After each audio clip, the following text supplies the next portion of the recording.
Hi, welcome back.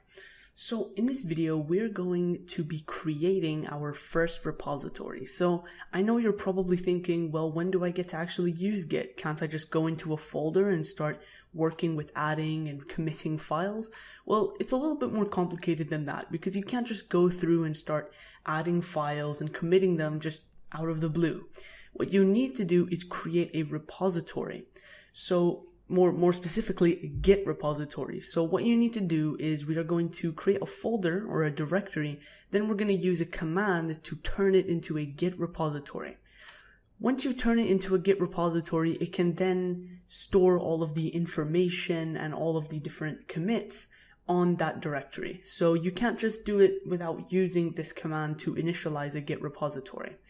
So from here on out, we're going to be doing it in a sequential order. So we're going to be following on from the last video, and we're going to be doing it, a lot of it in a practical way. We're not going to just cover theory and talk about how to do it. I'm going to actually show you how to do it. So I highly recommend you follow along and create with me, because I find that learning by doing is the best way to retain information.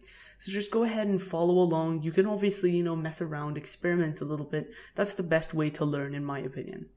Alright, so I'm going to go ahead and create a new folder in projects, and I'm just going to call this my software, or my software. Yeah, I'm just going to call it that.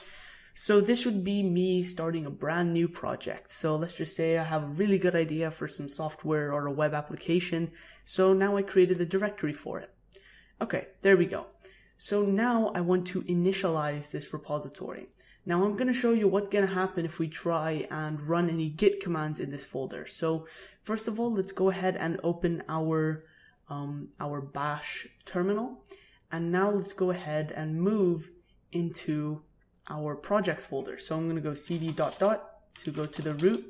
And I'm going to cd into mount. Then I'm going to cd into my C drive. Then I'm going to cd, first I'm going to actually list it. And I'm going to cd into users, list, cd into my user, cd into my desktop, then cd into my folders. And you see that I'm doing this quite fast because over time you will get the hang of this and you will get used to it. So that's why I'm saying go ahead and play along with me. So now I'm going to cd into my projects, and there you go. Now I'm going to list everything, and now I have my software. So I'm just going to go and cd into my software right here. Now, what I want to do firstly is I'm actually going to copy this path because it's quite long.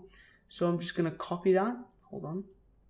And I'm going to actually put it in a new notepad document so that I can, just refer to it later on when I want to change directories. So this is going to be a pretty good example of making our first commit.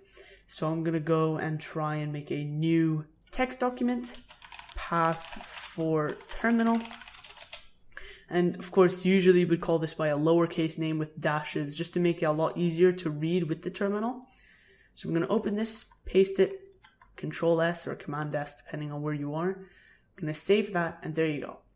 So now I want to commit this. So let's say I want to first add everything to the staging. So I created a brand new text file, so now I want to add it to the staging area. So I do git add. Of course, you don't need to know this command yet. Let's see what happens. Fatal, not a Git repository or any parent up to mount point /mnt.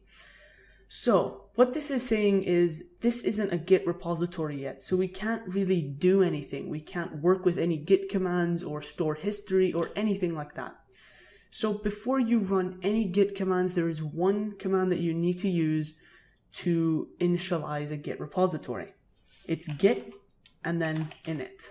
And make sure you're in the correct path, because if you can't undo this. This is irreversible. So once you press enter here, this path will become a Git repository. So make sure you don't do this on your root folder. That would really be disastrous. Git init. Now it says initialized empty Git repository in the path here.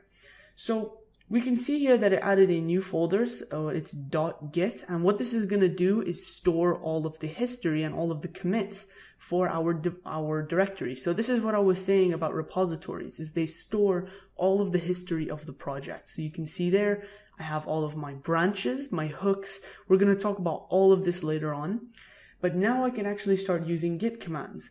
So we're not going to make any commits yet, but now that we've set up our Git repository, we can move on and start messing around with adding commits, adding things to the staging area and all of that. So just make sure that you are in the correct path of your folder. And once you've done that, your challenge is to initialize an empty Git repository.